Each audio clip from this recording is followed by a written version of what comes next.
अब मुझे वही जानना है कि जो एक इंसान नॉर्मल जॉब कर रहा है, 20,000 रुपए 25,000 रुपए महीने के बना रहा है, उसको कैसे इन्वेस्टिंग करनी स्टार्ट करनी चाहिए? देखिए, बहुत अच्छा क्वेश्चन है आपका, और इसको ना मैं थोड़ा लंबे तरीके से आंसर करना चाहता हूँ। इन्वेस्टिंग की जो जर्नी है वो हमारे लाइफ में बहुत सारी चीज़ों से अलग चलती है, उल्टी चलती है। जैसे हमें क्या सिखाया गया कि अगर हम ज़्यादा पढ़ाई करेंगे तो हमें ज़्यादा मार्क्स आएंगे, अगर हम नौकरी में ज़्यादा समय बिताएंगे तो हमें प्रमोशन मिलेगी, तनख्वाह बढ़ेगी। सिंपल, अगर हम जिम ज़्यादा देर करेंगे तो बॉडी जल्दी और अच्छी बनेगी। जिंदगी भर हमें सिखाया गया है कि जितना आप एफर्ट डालोगे आपका रिजल्ट आपके एफर्ट के प्रोपोर्शनल है। इन्वेस्टमेंट में टोटली उल्टा है, जितना आप एफर्ट डालोगे आपका रिजल्ट नेगेटिव होने वाला है। जितना आप ज्यादा एक्टिव रहोगे उतना आपका रिजल्ट खराब होने वाला है। इन्वेस्टमेंट में ना बहुत तरह के बायस होते हैं। एक होता है ओवर ट्रेडिंग बायस, एक होता है ओवर कॉन्फिडेंस बायस, और एक होता है सर्वाइवरशिप बायस, हर्डिंग बायस। ये कुछ बायसेस होते हैं, मैं इनको थोड़ा डिबंक करता हूं, बस सिंपल सरल भाषा में बताता हूं। ये तो क्या है, फाइनेंस वालों का काम है जार्गन्स यूज करना, नहीं तो उनकी तनख्वाह नहीं बनेगी। जब हम वो बड़ी बड़े जार्गन्स यूज करते हैं ना तो लोगों को लगता है अरे यार ये तो कोई कॉम्प्लिकेटेड चीज़ है, तो सिर्फ संजय जी कर पाएंगे। अरे नहीं यार, बहुत सरल चीज़ है। सबसे पहले हम चलते हैं हर्डिंग बायस के साथ। हर्डिंग बायस का मतलब क्या है कि सब खरीद रहे तो मैं भी खरीदूंगा, भेड़ चाल, हमारे हिंदी में जिसे भेड़ चाल कहते हैं। अब क्या होता है, IRF से खरीद ले, IRF से खरीद ले, IRF से खरीद, सब IRF से खरीद रहे हैं। किसी को पता है वो क्यों खरीद रहे हैं? अरे आप साला सेब खरीदने जाते हो, सेब एप्पल, तो आप चेक करते हो खराब है कि नहीं खराब है, उसको थोड़ा सूंघते हो, उसको फील करते हो, महसूस करते हो, और उसके बाद वो 120 रुपए किलो बोलता है तो आप 100 रुपए किलो बोलते हो, झगड़ते हो 100 रुपए की चीज के लिए, और यहां 10-20-50 हजार के शेयर ऐसे खरीद लेते हो किसी और के कहने पे। इसे हम कहते हैं हर्डिंग बायस, भेड़ चाल। यहां पे आप नहीं पूछ रहे, वहां तो पूछते हो कि सेब 120 के कैसे दिए, बाजू वाला तो 100 रुपए का दे रहा है। यानी कि आप वहां पे प्राइस और वैल्यू को डिस्टिंग्विश करते हो कि मैं प्राइस क्या दे रहा हूं और उसके अगेंस्ट मुझे वैल्यू क्या मिल रही है। यहां क्यों नहीं कर रहे? क्योंकि आपको आता ही नहीं है। You damn don't know how to analyse the value of an organisation. आता है क्या आपको? किसी को नहीं आता। मैं आपकी बात नहीं कर रहा, मैं साधारण निवेशक की बात कर रहा हूं।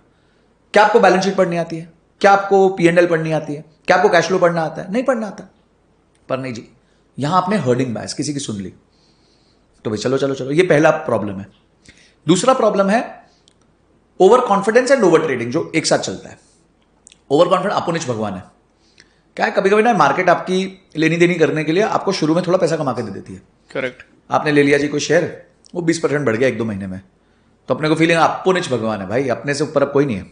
वो सीरीज थी ना, कौन सी, सेक्रेट गेम्स, उसमें बोलता है ना नवाज, अपोनिच भगवान है भाई, तो अपोनिच भगवान हो गया। तो उसके बाद आपकी ठुकाई होनी चालू हो जाती है।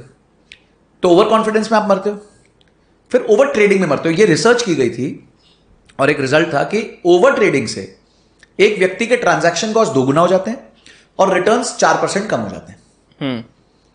ओवर ट्रेडिंग मतलब क्या है? अरे यार खरीदा अब बेच दिया, खरीदा बेच दिया, खरीदा बेच दिया। पीटर लिंच, जो दुनिया के one of the most successful fund managers रहे हैं, उन्होंने एक बुक लिखी, one up on the wall street.